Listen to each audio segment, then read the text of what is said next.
This is the iRacing Spa 24, one of the most loved endurance races on the calendar thanks to its myriad high-speed corners and iconic nighttime driving. It's also renowned for being a bit of a bloodbath to run, as a combination of high-speed corners and lack of concentration can lead to some massive crashes.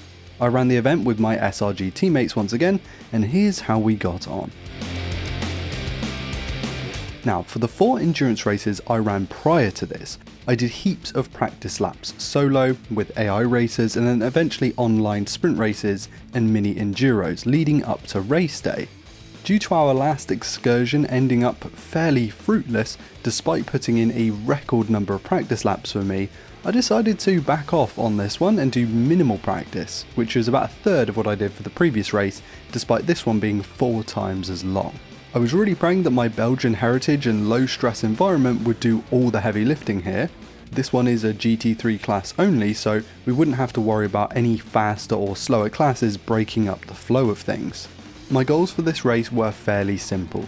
Don't meatball, don't go over the 25x incident quota, and drive consistently even if I'm not the fastest on the field. On race day we sent Harry out to qualify for us. He put up a fairly respectable time of a 2:20.284, putting us 32nd in a grid of about 48 cars. We're all fairly low ranked in iRacing, so we're not expecting mega times here. Harry gridded up, the green flag dropped, we got to Eau Rouge and... Instant ahead, slow.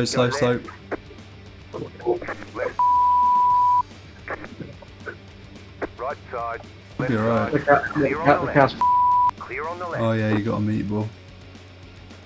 And then as you've gone in, obviously, you've gone right and he's come across the track. So there really wasn't anything you could have done. Getting caught up in a wreck after one corner was not something I was hoping for or even anticipated, to be quite honest, but it is what it is, and we headed back to the pits for 8 minutes of repairs. Hopefully this is the meatball over and done with. 5, 4, 3, Nice. 2, 1. Harry went back out and drove his opening stint, claiming back a small handful of places in the process.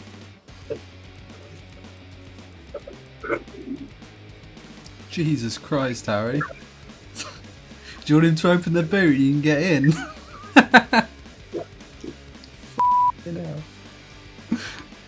So once he came back in, we were about P40.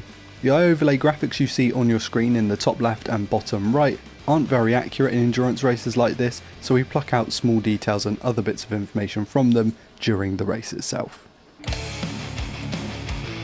It was time for my first stint in the car. The setup was known to be pretty understeery in the dry, which I didn't love, but it makes up for it in the rain. I was feeling fairly confident in my ability, and though my times weren't rapid, I kept it relatively smooth and consistent, at least in the dry. The rain started coming down about midway through my hour-long stint, and towards the end of it, I had a proper heart-in-the-mouth moment when I looped it on the downhill section. Oh my god. Just kept it out. Alright, can you check if it's safe to rejoin? Yep, so 3 seconds, 2... And missed the barrier by an extremely narrow margin. Needless to say, me and my teammate Sam felt pretty lucky to have got away with no damage. Holy... Good hit, rejoin. Oh. Oh my god, that was almost meatball. Oh, Jesus. After a few more laps, the rain was coming down a lot more, and so we decided to bring me in and switch the kart to wet tyres for Sam's stint. He went out in the rain for his first stint and was in about the high 30s position wise. Andrew joined the call and Sam ran some really consistent laps. Though he did put it in the wall in Radeon, there was surprisingly no major damage and he carried on his stint as normal, which was quite a shock to the rest of us. It was in this moment that I knew Sam was not messing around, he was here for business. So for my second stint, the track was still a little bit damp and there was light rain, so it was a bit of a trickier run than I had done previously. I had a couple of small spins where I was searching for grip and caused a little bit of damage, but nothing serious. And actually the run itself was fairly successful. I love driving in the sunset, and as much as this word really does jar my soul, it was a vibe, if you get what I mean. I thoroughly enjoyed my stint though, and from what I could work out, we were gaining positions, so it was time for Andrew's first stint in the car. Good luck. I don't have any force feedback, guys. Unbelievably, Andrew had announced as he was leaving the pits that he had lost all force feedback in his wheel and couldn't fix it. That had us needing new underwear pretty much immediately. Bear in mind, this is on a damp circuit transitioning to night time. Yep. Front bumpers are overrated anyway. After a quick meeting with Barry R, resulting in the loss of a front bumper and eventually the bonnet and the headlights, yeah, Andrew lost his headlights, front aero, force feedback on a damp track that was going to nighttime. Honestly, we were just stunned. Fortunately or unfortunately, depending on how you really want to look at it, Andrew had had the same thing happen to him in one of his practice races, so he was well prepared for this kind of occurrence. And let me tell you, his stint consisted of some of the best driving I've ever seen given his insane circumstances. If he was gunning for a superstar role in this little Spa 24 video, he definitely got it.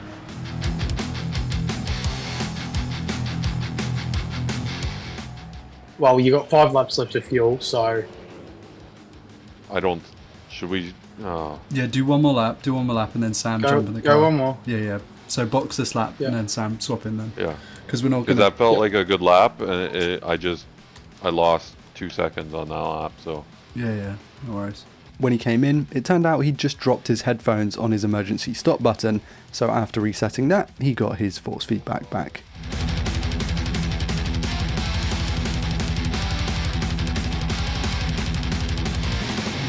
Whee! Sam then went out and lit up the rears on the way out of the pit lane, giving us a black flag and a quick drive-through penalty, which wasn't the end of the world to be honest.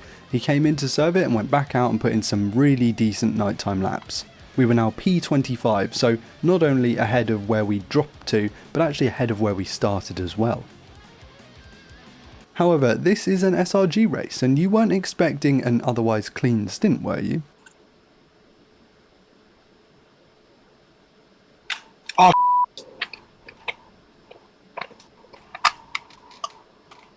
Oh, Unlucky man.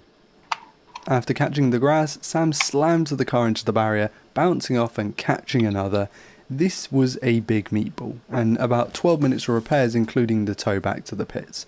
Not the end of the world, not the end of our race, but it understandably annoyed Sam. sorry guys. It's all good, man. That was a mistake. Could have happened to any of us. He went back out in the dark and finished his stint off. Amazingly, we really hadn't dropped that far down the order. Andrew's next stint was superb. He was very smooth and put in consistent laps, helping the team out and looking really good while doing it. He did get pitted, but had so much room around him that he didn't do any damage to the car, and he just carried on like nothing had happened. And he ended what was really an excellent stint at an in-game time of about 1:30 in the morning.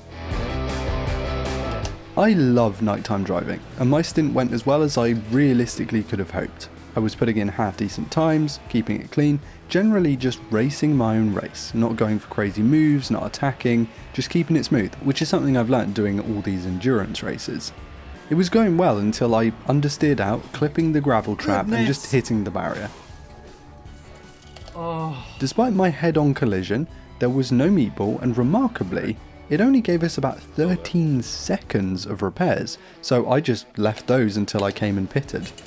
I genuinely thought we were almost certainly going to have a massive setback, but apparently not.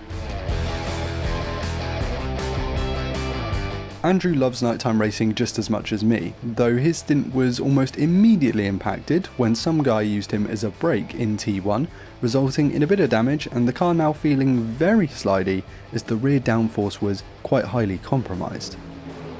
I have to be so tentative through there.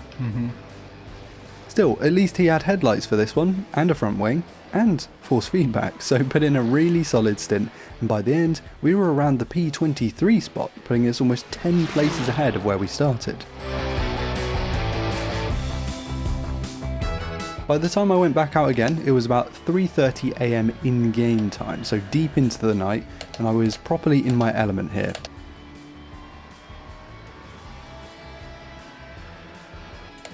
If you want to reply to him, just say do it on the back straight or do it just before the bus stop. Like, don't try and pass me here, you idiot. What are you playing at?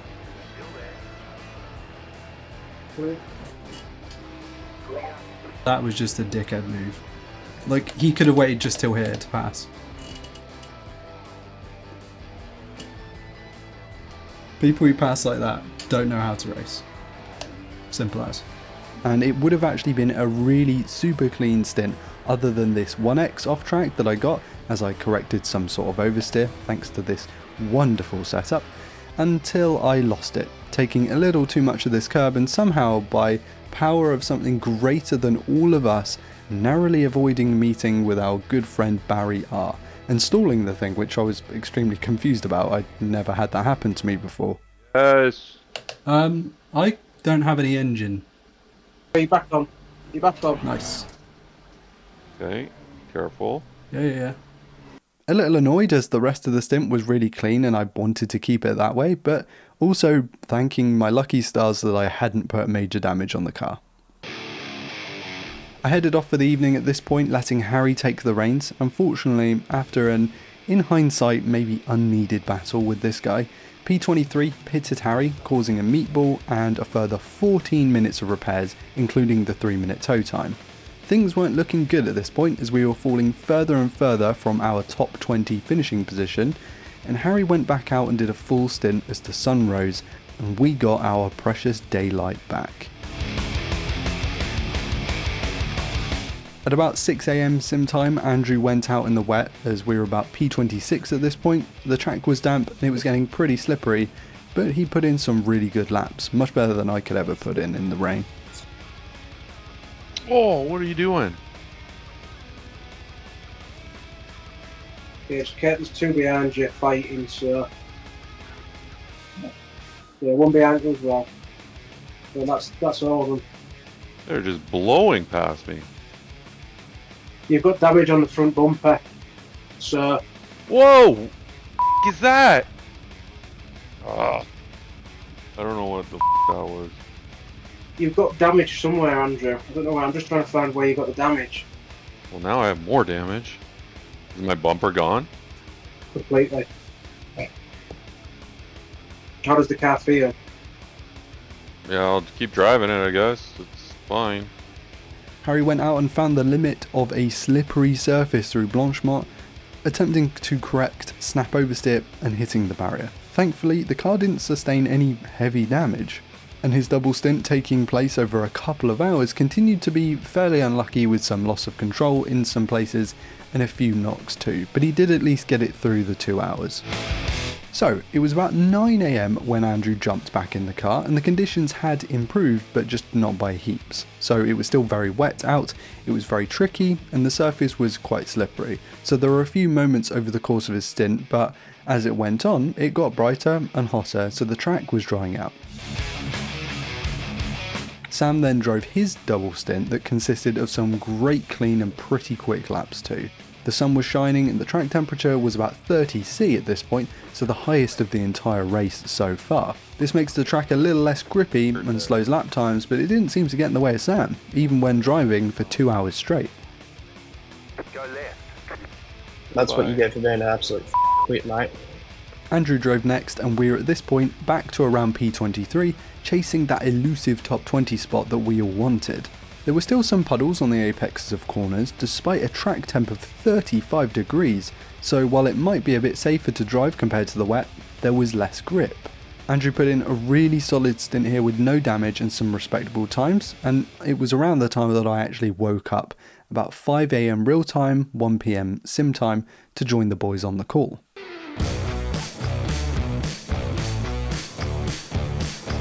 Sam took to the car and put in some really clean laps. We had one thing on our mind at this point, chasing that top 20 spot. We got our heads down, really focused on this goal, with Sam looking good value for a couple of position passes.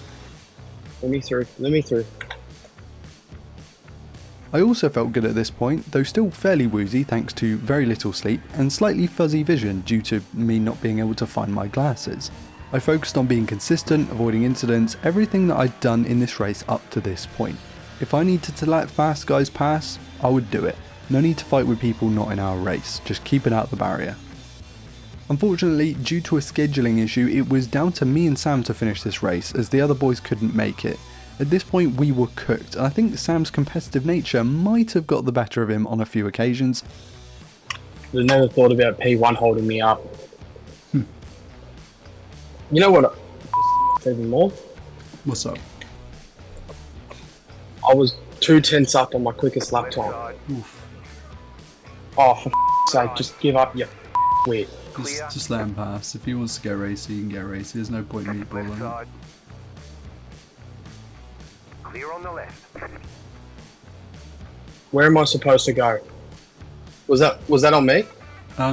You squeezed him a little bit, but because of your momentum, there probably wasn't really any other option. Ooh. Car on your left. Clear. Oh, okay. What a hero. If I'm passing you to a bunch of mine. Yeah, enjoy your slowdown, you stick. If you haven't noticed, I'm very competitive, so yeah, probably am playing a little bit with fire with an hour to go. Mate, I'm just chill. I'm relaxed. But it was all good. We didn't die, we just cracked on with it. I was the final person in the car for this race. The team's incident count was 138x, and if we hit 140, I'd have to serve a penalty. So my sole goal was to not get a single incident in the closing moments of the race. I did get one at Blanchemont, which I was absolutely fuming about, but it was on a knife's edge for the rest of the race.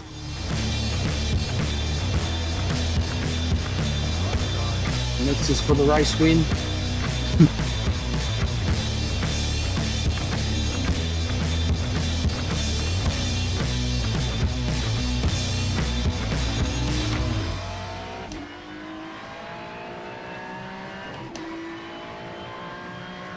There it is, mate. Well done. Hell yeah. What a race. What a lot of feelings. What a roller coaster. Oh, big time. The start, the middle, the end was pretty quiet. End was alright. And there were glimmers of hope that just diminished. Right here. Well, congratulations. You now completed your first ever spa. Thank you. Thank you. Couldn't have picked a better set of teammates to do it with. Oh, for sure. There we have it, P22. Our Spa 24 was full of drama, from a massive pile-up right at the start, to my multiple lucky moments narrowly missing the barriers, to Andrew running a full wet night stint with no lights, no front aero, and no force feedback, to the meatballs, and then everything in between. It had been an absolutely wild race, and we were all exhausted. So, did my Belgian heritage and low stress environment really pay off? Well, I kinda did what I set out to do, being the quickest in the team, the most consistently quick, with the lowest incidents and importantly, no meatball. Sure, I didn't put in the most laps of the bunch, but I put in enough and I was proud of possibly my best personal performance to date. I want to thank my awesome SRG teammates, Andrew, Sam and Harry. You guys are all amazing and I'm so thankful to have run this race with you. Here's to the next one where maybe, just maybe, we won't get a meatball. Yeah, with me that's a deal, right?